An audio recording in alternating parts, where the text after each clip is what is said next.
Link तो भेजा ही था ग्रुप में, फिर से भेज देता हूं।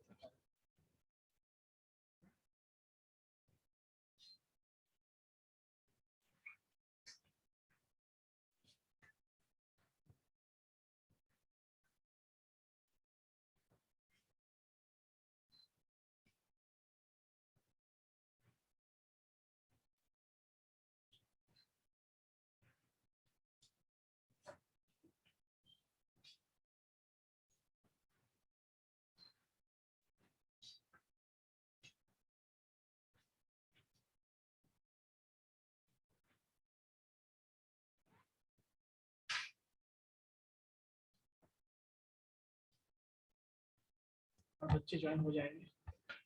Good evening everyone, am I audible? Good evening, Yes, sir. sir. Noon, Good. sir. Good evening, sir. Good afternoon sir. इस बात का ध्यान रखिए कि आपका जो माइक है बेवजह ऑन ना हो और बाकी बच्चों को डिस्टरबेंस ना हो उससे। हो सकता है आप लोग कहीं बाहर बैठ के भी क्लास ले रहे हो, इसलिए इसका ध्यान रखा कीजिए, ठीक है? क्लियर है बच्चों? और सारे बच्चे कैमरा फटाफट ऑन कर लीजिए। जो क्लास में है वो छोड़ दीजिए, बाकी सारे बच्चे कैमरा ऑन कर लीजिए, ठीक है?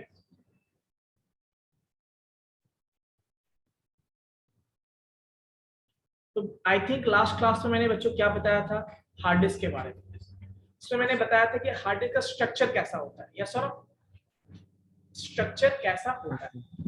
प्लेटर्स के बारे में बताया था, प्लेटर्स के अंदर सरफेस होते हैं, सरफेस के ऊपर ट्रैक्स होते हैं, ट्रैक्स को फर्दर हम लोग सेक्टर्स में डिवाइड करते हैं और उसी सेक्टर्स में हमारे डेटा को स्टोर किया जाता है।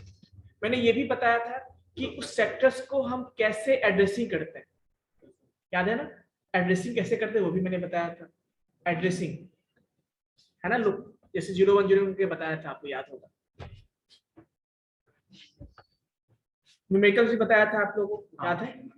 इसमें जो सेकंड पार्ट था वही न्यूमेरिकल्स था ना, एड्रेसिंग वाला जो था कि how many bits are required to address. Yes sir? तो बच्चों उसी में हम लोग नेक्स्ट चलेंगे, दैट इज कॉल्ड, अब स्ट्रक्चर हमें समझ गया, उसमें कुछ और भी चीजें होती है। अभी तो आपने स्ट्रक्चर देखा ना, बट मान लो हम जब भी हार्ड डिस्क को एक्सेस करते हैं तो एक्सेस करने में कितना टाइम लगने वाला है हमें, उसको एक्सेस टाइम कहते हैं हम लोग। यस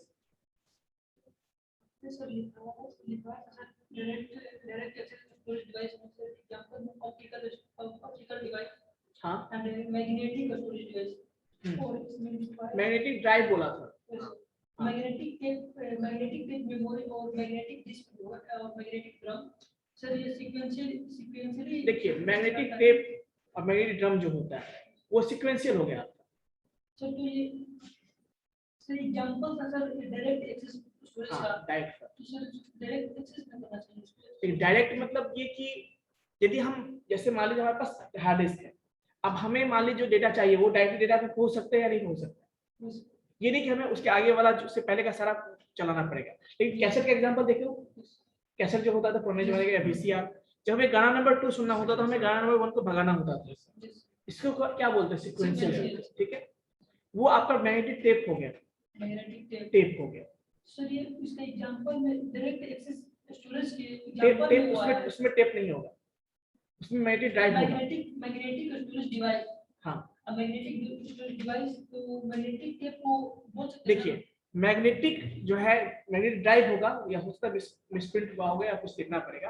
बेसिकली मैग्नेटिक टेप और जो वीसीआर मैंने बोला था ना, मैग्नेटिक टेप हो गया, ये सारा मैग्नेटिक टेप के अंदर आता है। कैसेट जो होते हैं वो सीक्वेंशियल में आता है, और ये जो हार्ड डिस्क हम यूज करते हैं वो मैग्नेटिक ड्राइव कहलाता है, क्योंकि उसमें कोएटिंग होता है, उसमें फीता ऐसा नहीं होता है ना, उसमें टेप नहीं, उसमें आपका कोएटिंग किया होता है, मैग्नेटिक कोएटिंग उस पे स्टोर करते हैं, तो वो आपका डायरेक्ट एक्सेस है। ठीक है, चलिए अब बच्चों हम लोग देखा था हम लोगों ने हार्ड डिस्क के स्ट्रक्चर को। यस मैग्नेटिक टेप को मैग्नेटिक ड्रम सीक्वेंशियल फॉलो करता है, और मैग्नेटिक डिस्क होता है, और मैग्नेटिक डिस्क है, मैग्नेटिक ड्राइव जो बोलते हैं, ये हो गया आपका इसका डायरेक्ट। ठीक है, वो देखिए एक्चुअली वो जो है सरफेस पे कोटेड होता है, उसमें उसी पे डेटा को हम स्टोर करते हैं, उसको आसानी से मूव कर सकते हैं। अभी देखो एक चीज और मैंने बताया कि जब हमें डेटा को एक्सेस करना होता है तो उस एक्सेस करने में जो हमें टाइम है उसको हम एक्सेस टाइम कहते हैं। अब उस एक्सेस टाइम में भी बहुत सारा टाइम होता है उसके अंदर, है ना। जैसे मान लो हमें डेटा चाहिए, तो हमें डेटा चाहिए तो कैसे मिलेगा, कुछ टाइम हमें लगेगा उस तक डेटा, उस ट्रैक में पहुंचने में, उस सरफेस पे पहुंचने में, उस ट्रैक पे पहुंचने, उस ट्रैक के उस सेक्टर पे पहुंचने में कुछ टाइम, उस टाइम को हम फर्दर हम लोग क्या कहते हैं, ब्रेक करते हैं। उसी टाइम के बारे में बताने वाला हूँ, जिसको सिक टाइम कहते हैं, रोटेशनल लेटेंसी कहते हैं। ठीक है, तो आइए देखते हैं। मैं स्क्रीन शेयर कर उस पर एक न्यूमेरिकल दिन बताऊंगा आपको। हाँ मैं भेज दूंगा, कंप्लीट हो जाएगा आज को, मैं वो न्यूमेरिकल भी भेज दूंगा। ठीक है, चलिए तो मैं बच्चों बात करते हैं हम लोग।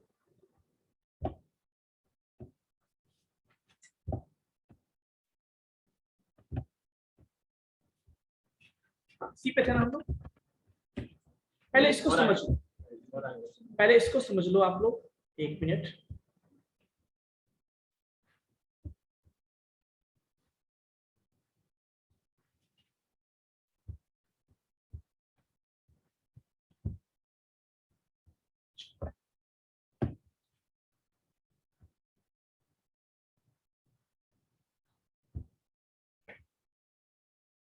अब विजिबल है सबको? चलो, तो यहाँ पे देखिए मैंने क्या, मैं कुछ टाइम, जैसे मैं 6 टाइम की बात कर रहा हूँ, 6 टाइम, ठीक है। उसके बाद मैं बात करूँ रोटेशनल टाइम,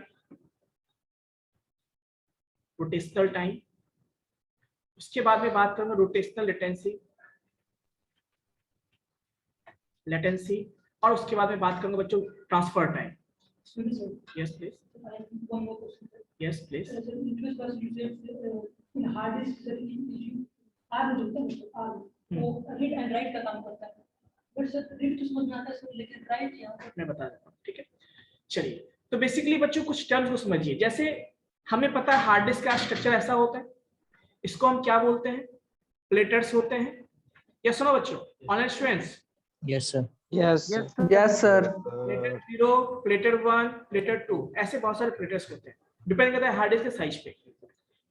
अब मैंने बोला था आपको, इस पे भी हर एक प्लेटर्स पे 2 सरफेस होते हैं, सरफेस 0, सरफेस 1। ठीक है, और ये हमारा आर्म असेंबली, मतलब यहाँ पे रीड राइट हेड जो होता है, रीड राइट हेड, इसी को हम लोग रीड राइट आर्म भी बोलते हैं। क्या बोलते हैं? रीड राइट आर्म भी बोलते हैं। अब ये दोनों सेम होता है। अब जो रीड राइट का मतलब क्या होता है पहले ये समझिए।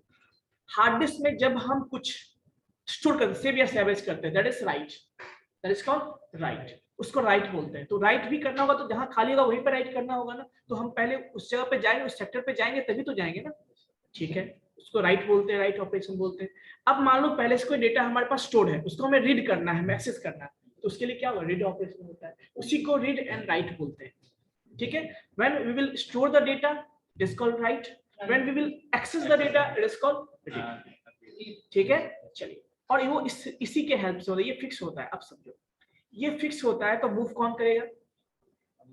अब समझिए, सर रीड और राइट फिर से बता दीजिए तो।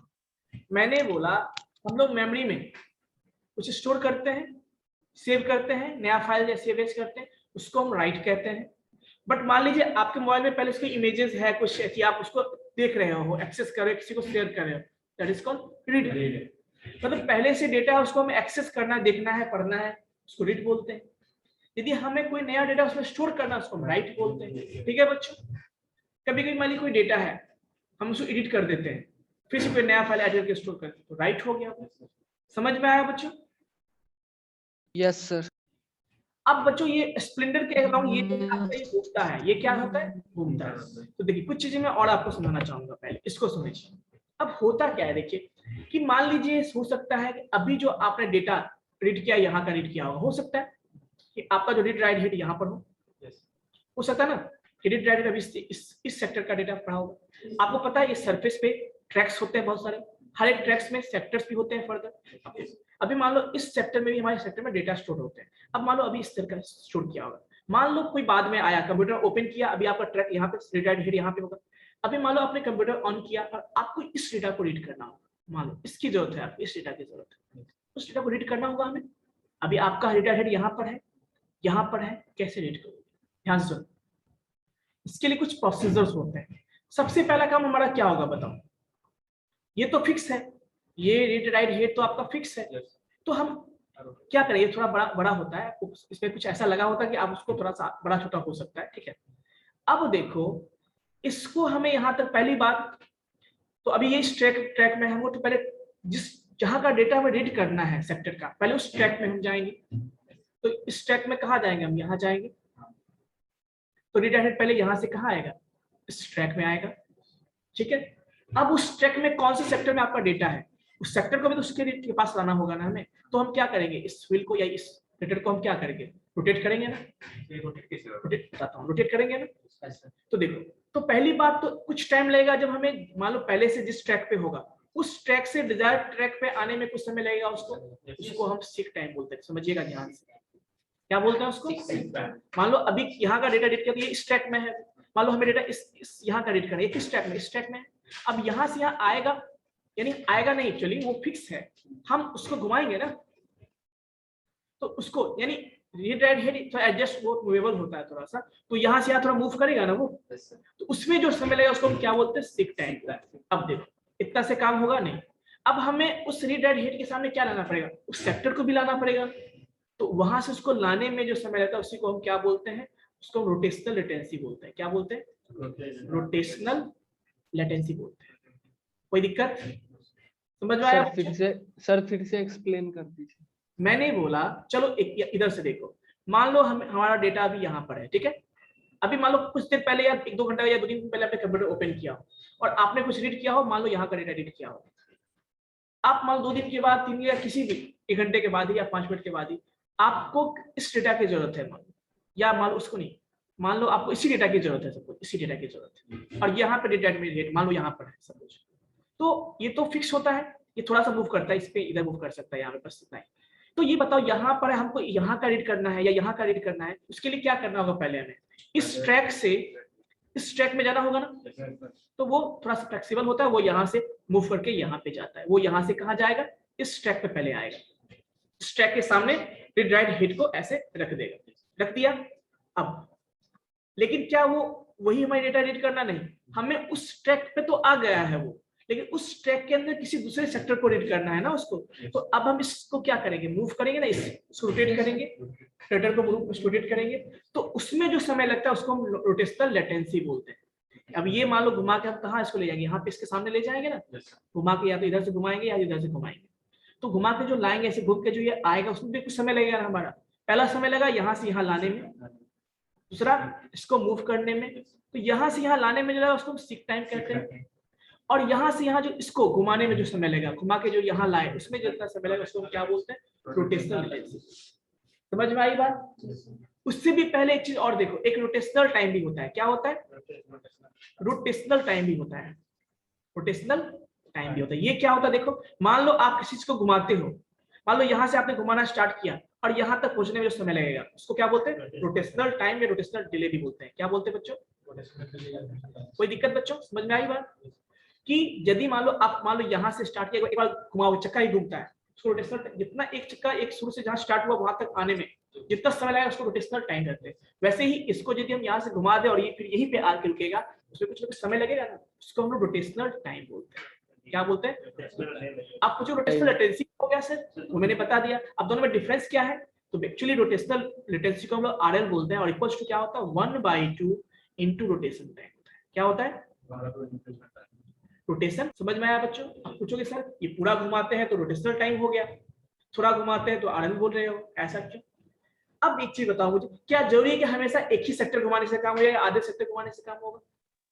कभी हो सकता है कि हमें यहाँ से यहाँ करना हो तो यहाँ से यहाँ घुमाना पड़े, इतना घुमाना पड़े। कभी हो सकता है हमें यहाँ से यहाँ घुमाना पड़े, ऐसे घुमाना पड़े, कभी ये भी तो हो सकता है। कभी थोड़ा सा ही घुमाना पड़े, तो कभी कम कभी ज्यादा हो सकता है। उसी को हम लोग एवरेज में क्या मान लेते हैं, हाफ मान लेते हैं। क्या मानते हैं? उसी को हम लोग रोटेशनल टाइम कहते हैं। समझ, सो रोटेशनल लेटेंसी बोलते हैं, half of the rotational average. कोई दिक्कत? कभी थोड़ा भी हो सकता है, कभी ज्यादा भी हो सकता है, उसको हम क्या करते हैं, हाफ मान लेते हैं। समझ में आई बात? हाँ लेटेंसी मतलब थोड़ा सा यदि घुमा रोटेशनल लेटेंसी हो। मान लो जैसे देखो अभी देखो just let me tell you.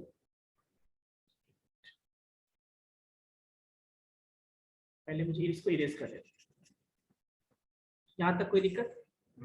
चलो जैसे मैंने बोला सपोज रीड राइट हिट आपका यहाँ पर है, यहाँ से आपने उसको इसमें ले आया, इसमें ले लाया। अब मान लो आपका डेटा यहाँ का है, तो या तो आप ऐसे मूव करोगे या तो ऐसे मूव करो, कैसे भी करोगे।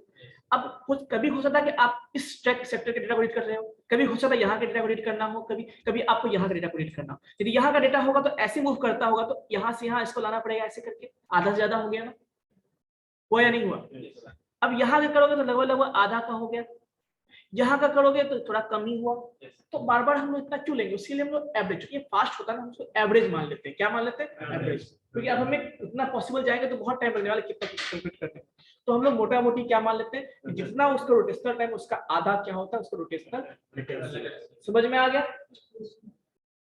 तो कितना टाइम मैंने बोला, सीक टाइम बताया, रोटेशनल लेटेंसी बताया, रोटेशनल टाइम बताया। अब समझो यहाँ पे जब हम इसको यहाँ से उठा के यहाँ पे ला देंगे, इसको घुमा देंगे, हम यहाँ पे ला दिए, अब रीड हमारा रीड करना शुरू करेगा। अब रीड करना मतलब एक्सेस करना है, तो एक्सेस करने में भी कुछ टाइम लगेगा ना। मान लो रीड करना है हमें, एक्सेस करने में कुछ टाइम लगेगा, डेटा ट्रांसफर करना है या कुछ तरह का करना। मतलब पहला मैंने बोला आपको, उसको उस ट्रैक तक लाने में टाइम, सीक टाइम हो गया। उस ट्रैक से उस सेक्टर पर लाने में क्या हो गया उसका, और मान लो अब उस सेक्टर पे आ गया तो उसमें भी बहुत सारा डेटा होगा ना, उसको भी तो रीड करने में कुछ समय लगेगा ना। उसको हम कहते हैं ट्रांसफर टाइम कहते हैं। क्या बोलते हैं, क्या रीड ही हम कर रहे हैं तो उसको वहां से ले जाएगा तो उसमें कुछ समय लगेगा ना, उसको हम ट्रांसफर टाइम कहते हैं। समझ में आई बात। जैसे भी मैंने सीक्वेंशियल इसकी बात नहीं कर रहा, अब सेक्टर में आ गया तो पूरा का पूरा डेटा ना रीड करेगा वो चीज कंसेप्ट अभी छोड़ दो। सर ट्रांसफर टाइम फिर से बता दीजिए। ट्रांसफर टाइम मैंने बोला आपको कि मान लो यहाँ तक पहुंच गए, सेक्टर में भी आ गया, अब डेटा रीड करेंगे ना हम, या कुछ राइट भी तो करेंगे ना हम। तो रीड मान लो करना है हमें, तो रीड जब करेंगे हम, ठीक है, तो उसमें भी तो कुछ समय लगेगा ना, पूरा का पूरा डेटा रीड करने में। फाइल जो ऊपर से नीचे हमें पढ़ना ही होगा तो कुछ टाइम लगेगा ना, या पूरा पूरा फाइल लेके वो हमारे सिस्टम में डिस्प्ले करे, उसमें कुछ टाइम लगेगा ना। उसको बोलते हैं ट्रांसफर टाइम। मतलब वहां से डेटा को ट्रांसफर करना है, किसी को भेजना है तो ट्रांसफर कुछ भी तो समय लगेगा, उसको ट्रांसफर। तो 3 तरह के टाइम हो गए। तो इसका मतलब यदि आपसे कोई पूछे टोटल ओवरऑल टाइम क्या होगा, अब हमें डेटा को रीड एक्सेस करना है तो कितना ओवरऑल टाइम हुआ बताओ। तो टोटल टाइम या एवरेज एक्सेस टाइम बोलोगे आप, एवरेज एक्सेस टाइम यदि आप बोलोगे ना, क्या होगा। पहला सीक टाइम। सीक टाइम क्या हो गया कि पहले हमें उस ट्रैक पे लाना है, प्लस उस ट्रैक के बाद उस सेक्टर पे लाने के लिए रोटेशनल लेटेंसी, प्लस क्या होगा, ट्रांसफर टाइम। क्या होगा। अब एक चीज और ध्यान रखो यहाँ पे, ट्रांसफर टाइम जो हमारा होता है ना, वो हमेशा नहीं होगा। जब हमें रीड करना होगा तभी होगा ना। राइट करने में क्या होगा, राइट करने में तो कुछ टाइम लगेगा, लेकिन मान लो कभी कभी कोई क्वेश्चन होगा आपके पास, ऐसा भी आएगा जहाँ पे ट्रांसफर टाइम को बोलेगा नेग्लिजिबल है, मतलब क्या कर देंगे उसको, 0 मान लेंगे। समझे बात को। क्वेश्चन में दिया होगा, यदि क्वेश्चन में दिया है तब लेंगे, नहीं दिया है तो 0 मान लेंगे, कोई दिक्कत। बट ये दोनों टाइम आपका होगा ही होगा, कोई दिक्कत। चलिए अब ये समझ में आ गई बात। अभी तुम डायरेक्ट एक्सेस की बात कर रहे हो, वो डायरेक्ट का अभी छोड़ दो। डायरेक्ट मतलब क्या, कि हम कहीं से भी डेटा एक्सेस कर सकते हैं। अब ये बताओ, हमें यहाँ से एक्सेस करना, क्या हमें जरूरी कि पहले यहाँ पे एक्सेस करें, फिर यहाँ एक्सेस करें, फिर यहाँ ऐसा जरूरी था क्या, नहीं ना। हम डायरेक्टली सेक्टर पे जा सकते हैं ना, कोई डायरेक्ट हो गया। ठीक है, मान लीजिए डायरेक्ट यदि सीक्वेंशियल होता तो पहले हम यहाँ पे एक्सेस करते, फिर यहाँ पहुंचते, फिर यहाँ से फिर यहाँ पहुंचते, तब जाके यहाँ पहुंच, वो सीक्वेंशियल हो गया आपका। लेकिन हमें डेटा यहाँ का चाहिए तो हम डायरेक्टली वहां पहुंच गए ना उस सेक्टर पे। ऐसा ना पीछे का जो डेटा है वो नहीं पड़ेगा, वो क्यों नहीं पढ़ना है, हमें तो नहीं जरूरत है उसके। आप जब फोल्डर खोलते हो, कोई भी फोल्डर, फाइल फोल्डर होता है ना, तो फोल्डर बहुत सारे फोल्डर से, क्या सब फोल्डर को बार-बार खोलना पड़ता है मोबाइल से, नहीं। आपको जिस फोल्डर पे आते वहीं पे खोलते हो, वो डायरेक्ट एक्सेस हो गया, है ना। या उस फोल्डर में जिस फाइल पे जाना हो तो उस फाइल पे जाते हो। तो समझ में आया बच्चों, इतना समझ में आ गया तो हम लोग अब चलते हैं यहाँ इस न्यूमेरिकल को देखते हैं। बहुत इंटरेस्टिंग है बच्चों, ठीक है। चलिए इसमें कुछ चीजें ध्यान रखना है आपको, बहुत अच्छा इंटरेस्टिंग क्वेश्चन है बच्चों, देखिएगा। नहीं ये क्वेश्चन नहीं हुआ था, अच्छा ये हो गया था। चलिए ये हो गया था ये। तो हम पहले ये बताओ, सीक टाइम हो गया, समझ में आ गया। रोटेशनल टाइम हो गया, रोटेशनल लेटेंसी हो गया, ट्रांसफर टाइम हो गया। ट्रांसफर रेट क्या होता है, अब जिस रेट से डेटा ट्रांसफर करोगे, रोटेशनल रेट क्या हो गया कि जिस रेट से आप डेटा ट्रांसफर करोगे वो आपका क्या हो गया, ट्रांसफर रेट हो गया। अब इस न्यूमेरिकल को हम लोग देखते हैं। विजिबल है सबको online students, Yes, Yes, sir. sir. Yes, sir. Okay, पूरा मैथमेटिक्स है। आपको यदि सिक टाइम समझ में आ गया, सारा समझ में आ गया, तो अब बस मैथमेटिक्स है। जैसे देखो क्या कहता है, consider a disk having average seek time. क्या दिया है? एवरेज। मुझे कलम थोड़ा चेंज कर दो, कलम बोर्ड आ गया हूं इस कलर से, ठीक है, इसको रखता हूं। तो क्या हुआ? Average seek time. तो सबसे पहले सिक टाइम हमें दिया हुआ है, हम उसको लिख देते हैं। सिक टाइम आप देखिए है, मोटा मोटी करके दिया है, उसको एवरेज बोला जाता है। कितना दिया हुआ है? 30 नैनो सेकेंड। इसको और अच्छे लिखोगे तो क्या होगा? 30 into 10 to the power -9 second. ये होगा ना? चलिए, इतना जब हो गया तो हम चलते हैं कहां पे? रोटेशनल रेट की बात कर रहा है। अब देखो ये रोटेशनल रेट क्या होगा? वो जो चक्का घूमता है, वो जो प्लेटर घूमता है, किस स्पीड से घूमता है? देखो आरपीएम, मतलब 1 मिनट में कितनी बार घूमता है वो? कितनी बार घूमता है? 360 बार घूमता है ना। 360 आरपीएम मतलब क्या हुआ? 1 मिनट में, मतलब 360 रोटेशन पर मिनट। 360 रोटेशन पर मिनट मतलब 1 मिनट में 360 बार। हमें तो 360 से मतलब नहीं, हमें एक बार घूमने में कितना समय उससे मिले चाहिए। तो हम लोग फॉर्मूला लगाएंगे ना, सिंस 360 रोटेशन इन कितना 60 सेकेंड, तो 1 रोटेशन कितने देर में होगा बताओ? 60 बाय 360, दैट इज 1/6 सेकेंड होगा ना। इसका मतलब एक रोटेशन करने में कितना समय लगता है बताओ? और ये हमारा रोटेशन टाइम हो गया ना, ये तो हमारा रोटेशन टाइम हुआ ना। तो इसको लिखोगे यहाँ पे रोटेशन 360 सेकेंड। तुम ही लोग देखो, since 360 rotation in 60 second, 1 rotation 60 by 360 होगा, तो 1/6, तो क्या होगा? 1/6 सेकेंड। क्लियर है? क्लियर है बच्चों? अब इतना जब हो गया तो मुझे ये बताओ आरएल कैसे निकालेंगे? रोटेशनल लेटेंसी कितना आएगा? 1/2 इंटू रोटेशन। यदि सॉल्व करेंगे तो क्या आएगा? 1/2 इंटू 1/12 कितना? 1/12 कितना आएगा? 0. ऐसा है क्या? देखो तो इतना ही है। कैलकुलेट करके बताओ जल्दी से फटाफट कोई। एनीवन?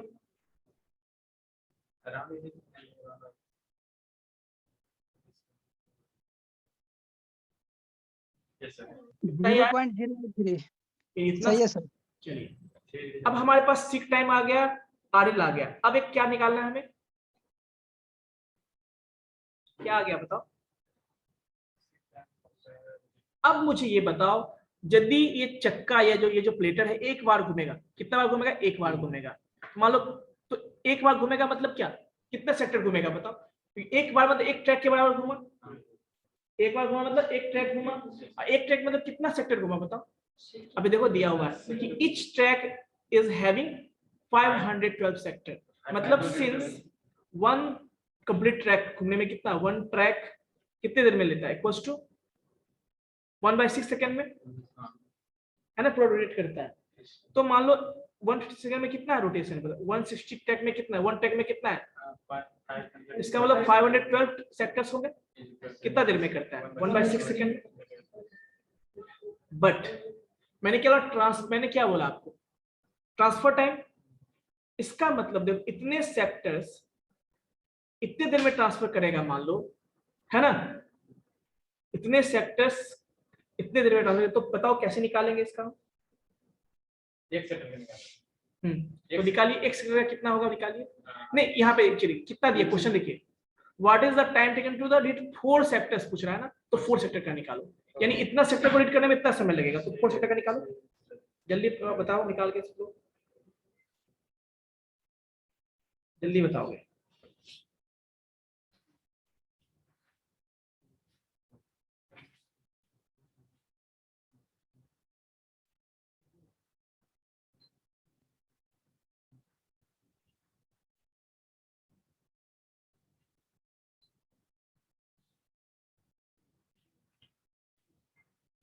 जल्दी बताओगे फटाफट।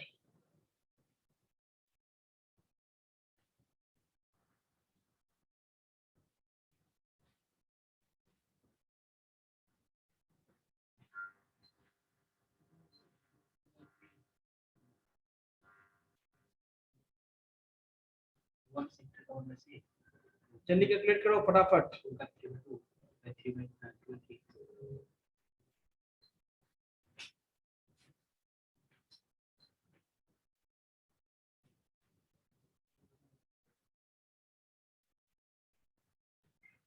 कितना आया?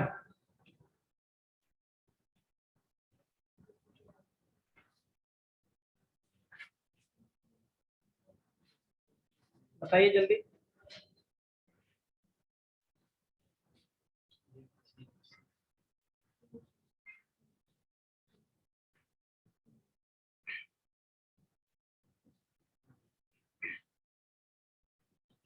कितना आएगा?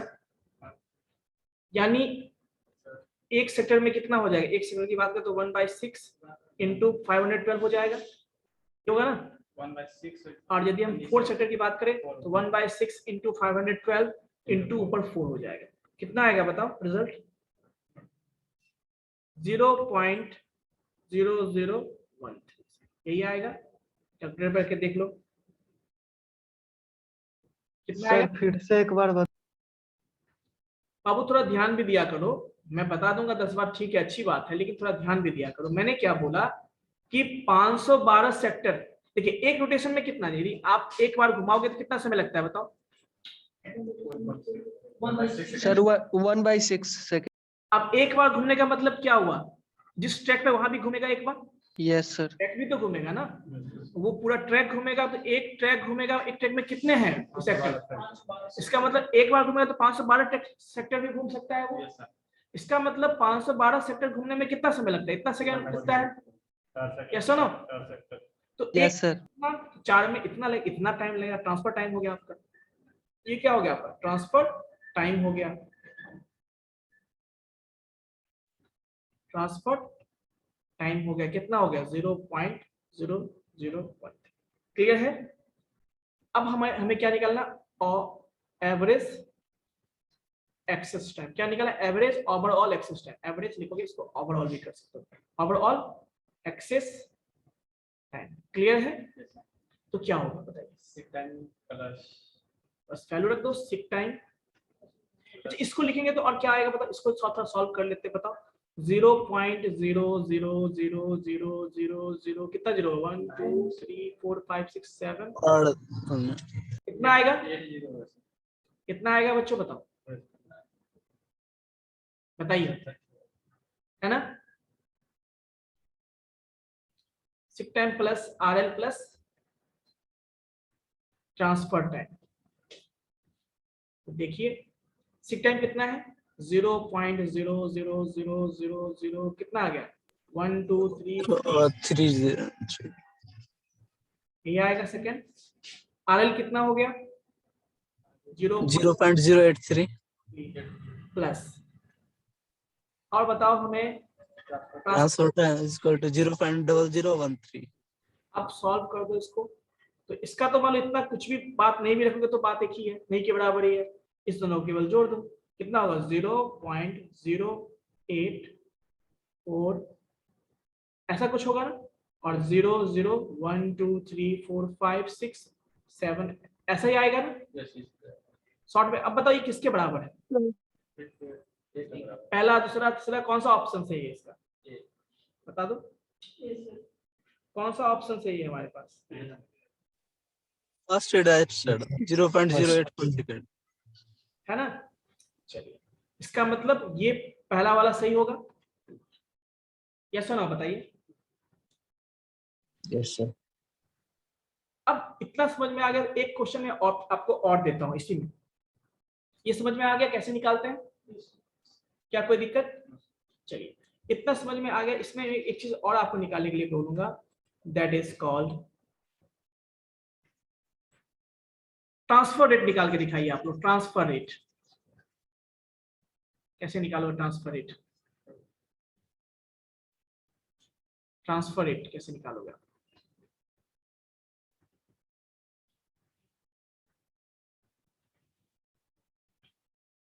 जल्दी बताओ कैसे निकालोगे?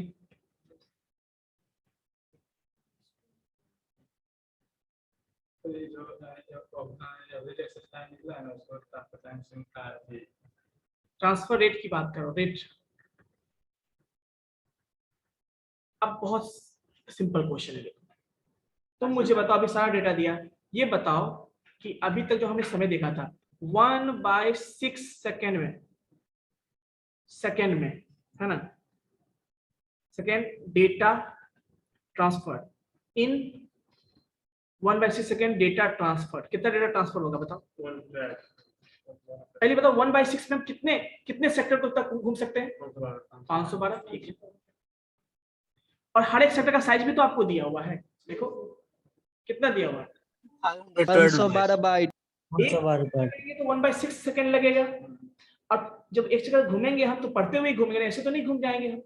तो उसका मतलब ये हुआ कि ये बताओ मुझे 512 यदि होगा, सेक्टर्स हैं तो हर एक सेक्टर का साइज भी तो दिया हुआ है आपको, कितना? इसका मतलब इतने सेकंड में इतना डेटा वो रीड कर सकता है। तो ट्रांसफर यानी रीड मतलब रीड करेगा मतलब ट्रांसफर भी तो कर सकता है। अब इससे निकाल लो उसको, इसका मतलब एक सेकंड में कितना करेगा वो निकालो, वही तो ट्रांसफर रेट होता है। कैसे निकालोगे बताओ? देयरफॉर 1 सेकंड में कैसे निकालोगे? 512 6 से मल्टीप्लाई कर देंगे सर उसको। 1/6 ऐसे होगा और ये ऊपर चला जाएगा तो 512 गुने 512 गुने 6 बाइट ही होगा ना पूरा। अब 100 करके निकालो कितना होगा, ये होगा 1536 के बी PS ऐसा होगा, यानी एक सेकंड में इतना बाइट। इसको अभी इसको हटा दो, इसको हटा दो, केबी लगाओ बस। कितना आएगा? 1536 केबी, इतना ही आएगा। देखो 1.7 क्या 1.7 ऐसे आएगा ना, देखो एक्चुअली तुम लोग ऐसे अच्छा मल्टीप्लाई करके कितना आया बताओ इसको। एक काम करो, 512 को हम 2 पावर 9 लिख सकते हैं, इसको भी 2 पावर 9 लिख सकते हैं, और बाइट और इंटू 6 है ना, इंटू 6 कोई दिक्कत? अब हम क्या करते हैं देखो कौन से, आप चाहो तो ऐसे भी कर सकते हो। 2 पावर 9 कितना होगा बताओ? 18 हो जाएगा। चलो तो हम एक काम करते हैं, इसमें 2 पावर 10 को अलग रखेंगे तो कितना आएगा? 2 पावर 8 इंटू 2 इंटू 3 हो जाएगा ऐसे। चलो इसको मल्टीप्लाई करो कितना आता है देखो, यानी इसका ये देखो 2 पावर 9 ही हो जाएगा ना फिर, यानी 2 पावर 9 होता है 512, 512 को 3 करो तो 6 3 50, इतना ही तो आएगा ना। और इसको क्या बोलेंगे हम? के बोलते हैं, के, और बाइट में सारा बाइट में है तो बाइट के भी हो गया। यानी एक सेकंड में इतना बाइट ट्रांसफर कर सकता है। तो स्पीड क्या हो, ट्रांसफर रेट क्या हो गया? 1536 किलो बाइट पर सेकेंड। समझ में आया बात? इसको हम ट्रांसफर रेट कहते हैं। क्या बोलते हैं इसको? Transfer rate. to the power 10 है sir, into the to the power 8 है, तो to the power 10 का मान 512 लिख रहे हो तो 3 to the power 8 का देखो ऐसे छोड़ो, ऐसे देखो, ये देखो यहाँ पे, चलो यहाँ पे मैं क्लियर करके समझा देता हूँ। थोड़ा सा तुम लोग जोड़ डालोगे तुम लोग भी समझ सकते हो, सिंपल मैथमेटिक्स ही है। मैं बता देता हूँ। मैंने बोला देखो क्या था, 2 raised to power 9 इंटू 6 यही था, और इधर बाइट था। चलो ये बताओ 2 raised to power 9 इंटू 9 कितना होगा? 18। इसको हो गया ये, इसको क्या लिखेंगे? 2 इंटू, और सॉल्व करो 2 raised to power 19 इंटू 3 होगा या नहीं? बताओ क्या होगा, कंफर्म? अब इसको हम ऐसे लिख सकते हैं 2 raised to power 10 into 2 raised to power 9 लिख सकते हैं क्या? इंटू 3 लिख सकते हैं क्या? अब इसको मल्टीप्लाई करो ना, इसको यहाँ पर हम इसको 1k बोलते हैं। क्या बोलते हैं इसको? कंप्यूटर लैंग्वेज इसको 1k बोलते हैं। इसको करो इंटू क्या होगा 15, इसका इतना वैल्यू आएगा, और पूरा बाइट है ना तो बाइट भी लगाते जाओ सब में, कैपिटल बी भी लिख सकते हो यहाँ पे। तो क्या हो जाएगा 1536 के और बी कर दो यहाँ पे, किलो बाइट हो गया। और ये कितना देर में है? ये 1 सेकंड में है तो इतना केबी पर सेकंड स्पीड हो गया, ट्रांसफर रेट हो गया। ठीक है, कोई दिक्कत? कोई बच्चों कोई डाउट है तो बताओ। एनीवन? कोई डाउट नहीं है? एनीवन? नहीं है तो आप लोग समझ में आ गया होगा, आई थिंक समझ में आ गया ना। Yes sir. मैं बहुत सारा क्वेश्चन और भी आपको अगले क्लास में करवाऊंगा, ठीक है। बट आप लोग जितना बताया उसको प्रैक्टिस करके आना, मैं आप ही लोगों से सॉल्व करवाऊंगा, ठीक है? क्या कोई दिक्कत तो नहीं है ना कि सर आप हम लोगों से सॉल्व करवा रहे हैं, हम लोग से मेहनत करवा रहे हैं, ये भी कोई दिक्कत नहीं है? नहीं, कुछ बच्चे को लग रहा है सर हम ही से मेहनत करवा रहे हैं। भाई हम लोग भी तो मेहनत करते हैं ना, तुम लोगों के लिए करते हैं ना। इतना मेहनत में 1 घंटे से मैं एक्चुअली समझा रहा हूँ, क्यों समझा रहा हूँ? आप ही लोगों के लिए, तो आप लोग भी मेहनत करना चाहिए ना क्या? Sir BTech